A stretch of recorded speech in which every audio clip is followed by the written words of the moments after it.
Good afternoon, and welcome to another segment of the Story Behind the Songs.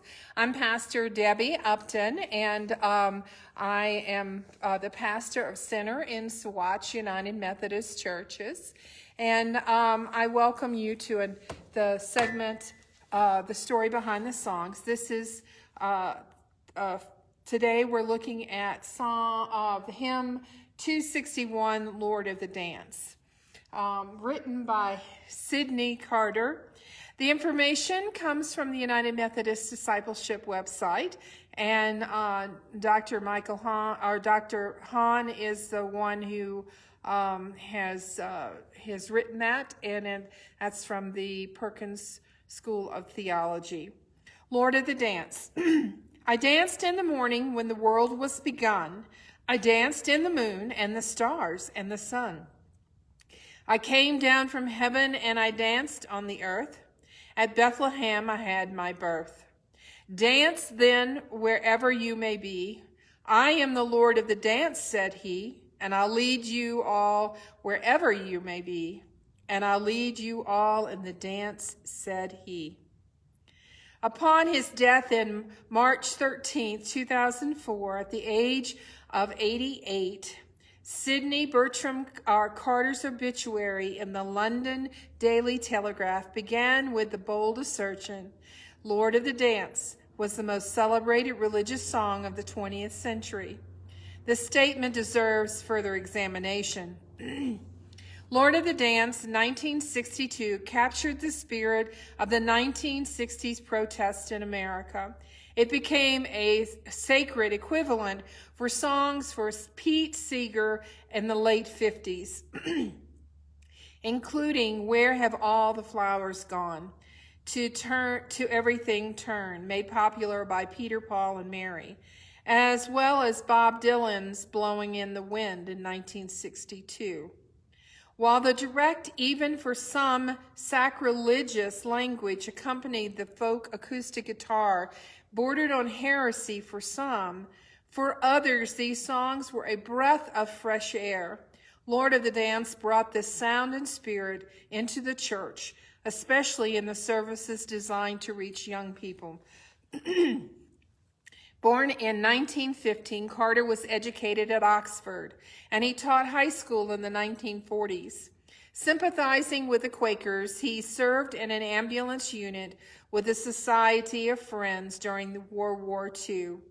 Carter began composing in the 1950s and the 1960s, many of which remain very popular in the schools of Great Britain to this day. Called a carol by Carter, Lord of the Dance was not the first song on this theme. Tomorrow will be my dancing day. 17th century English carol provided an obvious model for this famous hymn. An earlier medieval carol also explored the allegory of the dance as a metaphor for humanity's relationship with Christ. Carter adapted a melody from the Shakers' dance tune of Simple Gifts. The first four stanzas appeared in the Student Christian Congress hymns in 1963, and the 5-stanza version and 9 songs or ballads in 1964. Carter's green print for song in 1974 suggests that he wrote the words first and then adapted the tune of Simple Gifts to the text later. Simple Gifts has been identified as a quintessential American folk tune composed by Aaron Copland in 1900 to 1990, who quoted the tune as a climax of his famous symphonic work, Appalachian Spring, in 1944. A favorite of youth groups in the 1960s and 70s, Lord of the Dance spread far beyond the Christian community, partially because the song never mentions Jesus or Christ by name. Its most famous use beyond the church as a Celtic dance for Michael Flannery's world-famous Lord of the Dance. The origins of the tune are not Celtic, however, are thoroughly American. Always an anarchist, Carter's theological perspective may not pass all tests of orthodoxy. The opening lines of the first-person accounts of Christ's life have been thought by some to contain a hint of paganism, which mixed with Christianity makes it attractive to those ambiguous religious beliefs, or none at all. While inspired by the life of Christ, Carter implied that Hindu god Shiva was Natara, the Shiva's dancing pose. A statue that sat on his desk also played a role in the song's conception. The choice of an adapted Shaker tune for the melody, sometimes called the Shaking Quakers, who were known for their vigorous dancing during their rituals, rounds out the dance theme. Carter acknowledged the theological contradictions, but never attempted to resolve them. He notes, "I see Christ as the incarnation of the piper who is calling us. He dances the shape and pattern which at the heart of our reality.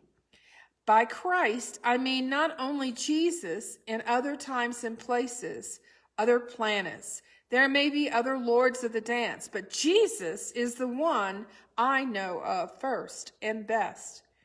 And I sing of the dancing pattern in the life and the words of Jesus." For the complete text, there is a link to HTTP Celtic lyrics. The second stanza mentions the scribes and the Pharisees would not join with the dance, but the fishermen, James and John, did and did continue the dance with the dancer. The third stanza has been viewed by some anti-Semitic. The holy people said it was a shame, leading to Christ's crucifixion. The fourth stanza has one of those turns of phrases that are typical of many folk-based songs. It's hard to dance with the devil on your back. A bit shocking for those who've grown up with Abide With Me, yet offering a different perspective on the central narrative in Christian experience. The final stanza captures the untainted joy of the resurrection, when the dance is complete and all are invited. I live in you and you live in me. Carter placed the primary emphasis on faith rather than creeds or theology. He asserts faith is more basic than language or theology. Later, he continues this idea. Scriptures and creeds may come to seem incredible, but faith will still go on dancing.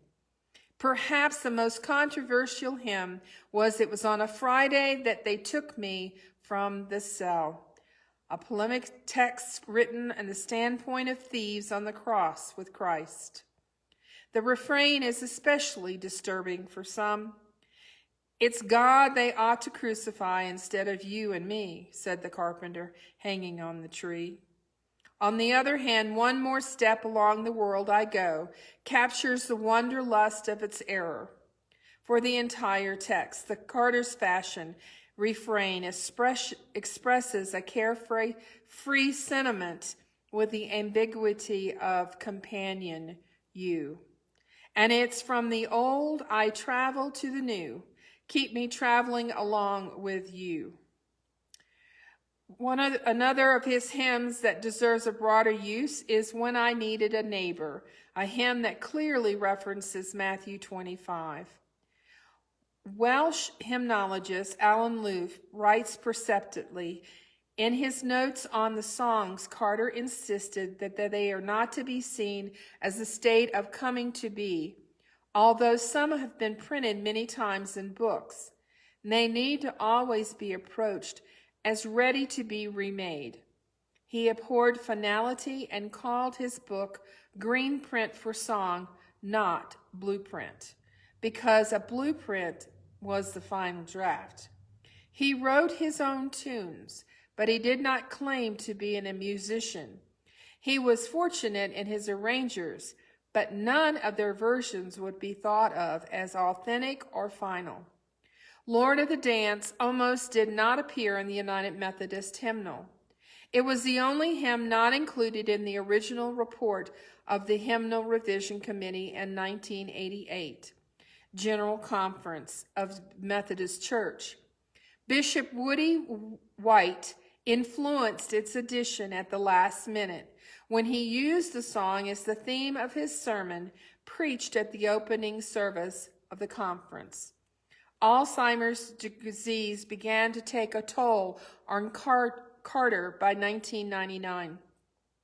He was lovingly cared for by his second wife, Leila Nair, until his death. A friend, Rabbi Lionel Blue, commented after a visit, "Our only contact is a thin thread of memory and his songs. I started singing them and he joyfully joins in, and I leave him as he continues to sing." Wonderful report by Michael Hahn from the head of church music at the Perkins School of Theology.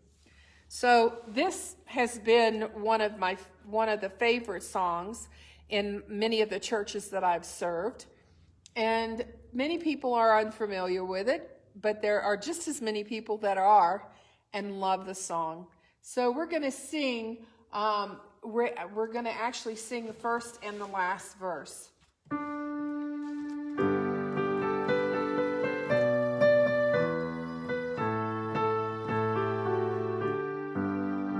I danced in the morning when the world was begun, and I danced in the moon and the stars and the sun. I came down from heaven and I danced on the earth. In Bethlehem I had my birth. Dance then, wherever you may be.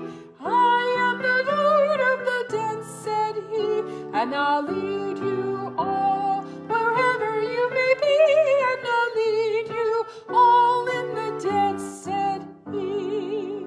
They cut me down and I lift up high. I am the life that will never, never die. I'll live in you as you live in me. I am the Lord of the dance, said he. Dancing wherever you may be. I am the Lord of the dance, said he, and I'll lead you all wherever you may be, and I'll lead you all in the dance, said he. Thank you again for joining me today. This will be one of the hymns that we sing Sunday at Center in our in-person worship service. Swatch will be opening up on Easter Sunday morning for an 11 o'clock service. I only have a few more weeks that I'll be doing these story behind the songs because I agreed to do this while we were not meeting in person. And so I've been doing it because we have several who are still worshiping virtually. And Swatch has been worshiping virtually all this time. So I hope you've enjoyed these little stories behind the songs. And I hope you can join us Sunday, either through Zoom, and you can find that link on our www.umcofcenter.com, or on Facebook Live, either on the Center Church page or the Swatch Church page. Or we'd love to see you here in person at Center. Thank you again and have a wonderful day.